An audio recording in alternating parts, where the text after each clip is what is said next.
Hello, and welcome to my channel. My name is Miss Ifiok, and I am an early childhood educator living and working in the United Arab Emirates. This is the third session of my homeschooling tips series for early years children. Today we will be looking at rules and routines. But before we go into that, I'd like you to do something for me. I'd like you to go to the comment section below and share with me 2 or 3 rules or routines that you have going in your home.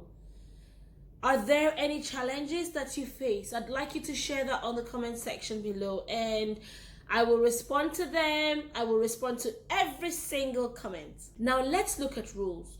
Rules are the acceptable codes of behavior by which people live. Rules are different from routines, but they work hand in hand.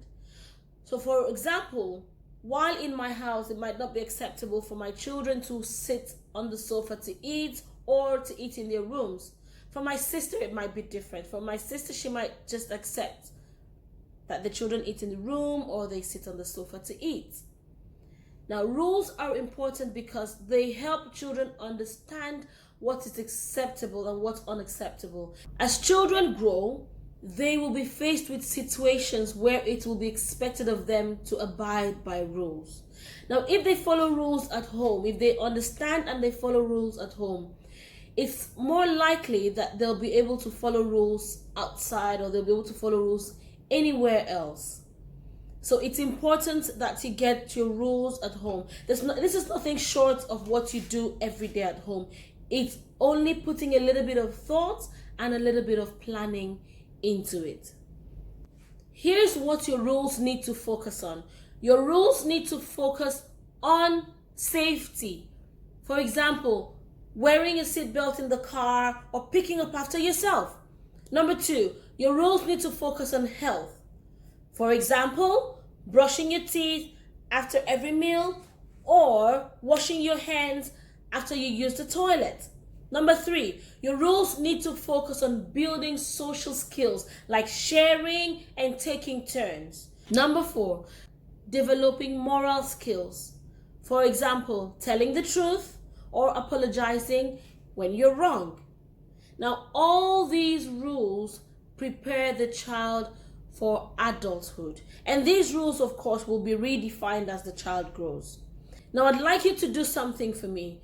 Go to the rules you wrote earlier in the comment section and look to see if your rules fall under any of these 4 categories.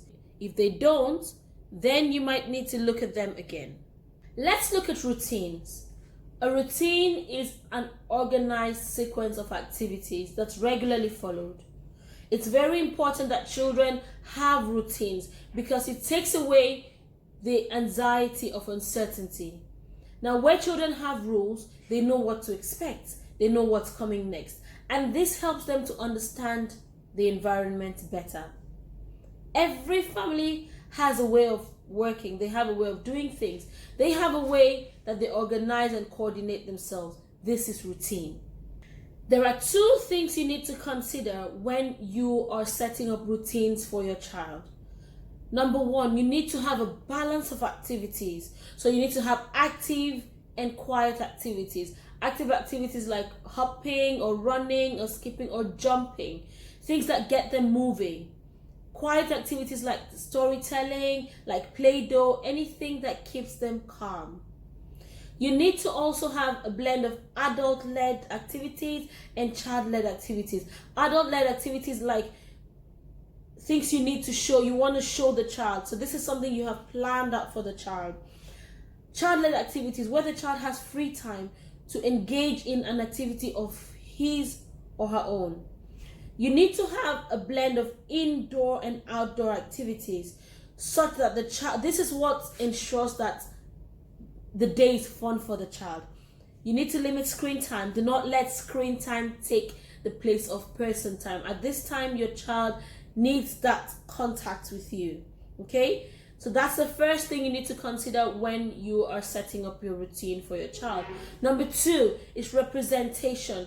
You need to have visual cues for your child. Don't forget that at this time, your child may not be reading or may not know how to interpret prints. So you need to have visual representation of what it is the child or what activity the child will be engaging in. This is called a visual timetable. I have a sample of what I use at home for my children. So I have this card here. It says water splash. So sometimes I'll get my child in the pool, in the puddling pool, for her to splash about, or even in the bathtub. And I have another one here. It's creative art, and you can see it's descriptive. So even if the child cannot read the print, the child can see the picture and interpret the picture. Now I also have cards where I've used her picture. So this is to help the child to relate to the activity and personalize it. So we have this one where she's having her bath, and I took another picture of her when it was breakfast time. And this way, it encourages the child to look forward to those activities. Now, you don't have to go all techie like this, okay? You can just keep it really simple. There are some routine cards on the internet that you can print off and use, or you can just take pictures, but pictures are really, really good. You can get any pictures, or you can print off pictures of your child. It helps. I know this is a lot to take in 2 to 3 minutes, but I'm going to give you 4 steps in building your rules and routines. Number 1, it's planning.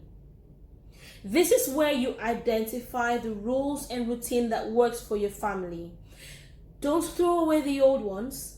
Try as much as possible to stick to the old ones.